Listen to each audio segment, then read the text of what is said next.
আমি দেখতে পাচ্ছি যে আবার একটা নতুন করে লুট করার পরিকল্পনা করা হয়েছে। অর্থাৎ এই যে আপনাদের সেই তথাকথিত বাজেট যেটা দেওয়া হয়েছে, এই বাজেটে আপনার আয়ের চেয়ে ব্যয় অনেক বেশি, এবং আপনার যে সমস্ত জায়গাগুলোতে আপনার আয়ের অংশ দেখানো হচ্ছে, তাতে করে সাধারণ মানুষের উপর এই সমস্ত বোঝাটা গিয়ে পড়ে যাচ্ছে, এবং এই ব্যয়টা মেটানোর জন্য তারা যেটা করবে সেটাও সাধারণ মানুষের উপর গিয়ে পড়বে। অর্থাৎ আপনার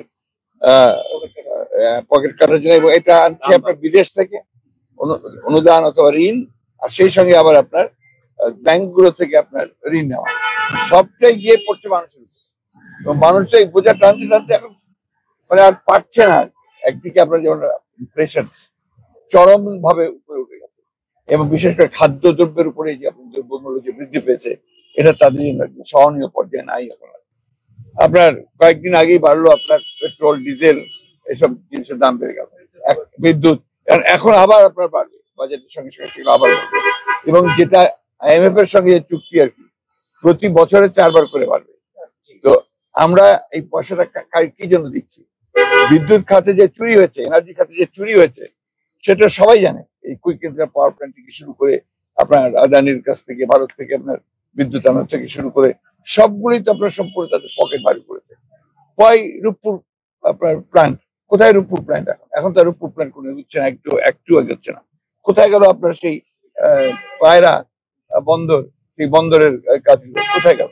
আর কি আপনার ফ্লাইওভার, এলিভেটেড এক্সপ্রেসওয়ে, খুব ভালো কথা, বাট ইন হোয়াট ওয়ে আপনি সাধারণ মানুষের সমস্যাগুলো সমাধান করছেন? মানুষ তো আর পারছে না, যখন এখন তো বহু মানুষ কিন্তু শহর ছেড়ে গ্রামে চলে যাচ্ছে, কারণ এখানে ঢাকা শহরে আর তারা টিকতে পারছে না। গ্রামে গিয়েও তারা বিপদে পড়ছে, কোনো এমপ্লয়মেন্ট নেই। এখন এই বাজেটের মধ্যে সবচেয়ে বড় আপনার সমস্যা যেটা, সেটা হচ্ছে যে এখানে এমপ্লয়মেন্ট জেনারেট করা, ক্রিয়েট করার মধ্যে কিছু নাই, নতুন করে মানুষের কর্মসংস্থানের কোনো ব্যবস্থা নেই। পুরো বাজেটে দেখবেন মেগা প্রজেক্টের এবং মেগা চুরি, মেগা দুর্নীতির জন্য করা হয়েছে। সুতরাং এই বাজেটকে শুধুমাত্র তথাকথিত ভাষায় গণবিরোধী বলবো না, এটা আসলে বাংলাদেশ বিরোধী বাজেট হয়েছে। স্যার একটা প্রশ্ন, এই বাজেটে একটি জিনিস লক্ষ্য, শুধু একটি পয়েন্ট, সেটা হচ্ছে কালো টাকা সাদা করার উপরে 15% ভ্যাট আরোপ করা হয়েছে, আর বৈধ উপার্জনের উপর 30% ভ্যাট আরোপ করা হয়েছে। এটা আসলে কার জন্য স্যার?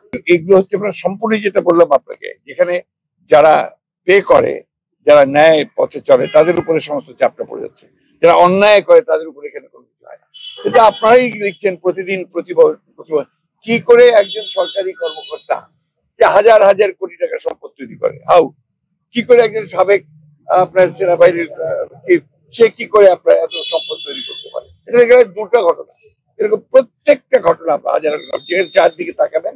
এই যে আমরা মালয়েশিয়ান কর্মীরা আজকে যেতে পারলো না, কেন পারলো না? সরকার ব্যর্থতার জন্য, গভর্নেন্সের চরম ব্যর্থতা। অথচ দেখেন, যেটা পত্রিকায় অনেকে আপনারা লিখছেন যে 4-5 সংসদ সদস্য জড়িত, তারা 20,000 25,000 কোটি টাকা এখান থেকে বানিয়ে নিয়ে গেছে। কোথায় যাবে মানুষ? মানুষের তো দাঁড়াবার জায়গা নেই। যে কারণে আমরা যেটা বলছি, সবসময় বলে আসছি, একটা লুটের হাতের দেশ হয়েছে। জনগণের সরকার না থাকে, কোনো যদি আপনার জবাবদিহিতে না থাকে, কোনো যদি আপনার অ্যাকাউন্টেবল না থাকে, আজকে সেই অবস্থা তৈরি হচ্ছে। একটা পার্লামেন্ট বলা যায়, বাজেট পার্লামেন্টে কার? তাদের পার্লামেন্ট। এখানে তারাই সরকারি দল, তারাই বেসরকারি দল, তারাই ইন্ডিপেন্ডেন্ট, আপনার দামি নির্বাচন হয়েছে। এইখানে আপনি যেমন আরেকজন সংসদ সদস্য দেখলাম আপনারা যে আলোচনা শুরু করেছিলেন বেনজিরের উপরে, তারপর তাদেরকে থামিয়ে দেওয়া হয়েছে, যেটা এখানে পয়েন্ট বলে আলোচনা করা যাবে না। তার মানে এখানে যেগুলো বার্নিং ইস্যুস, যেগুলো আপনার জনগণকে, সেখানে ওখানে কোনো কিছু আলোচনা হয় না। এখানে শুধু স্তুতি আর স্তুতি।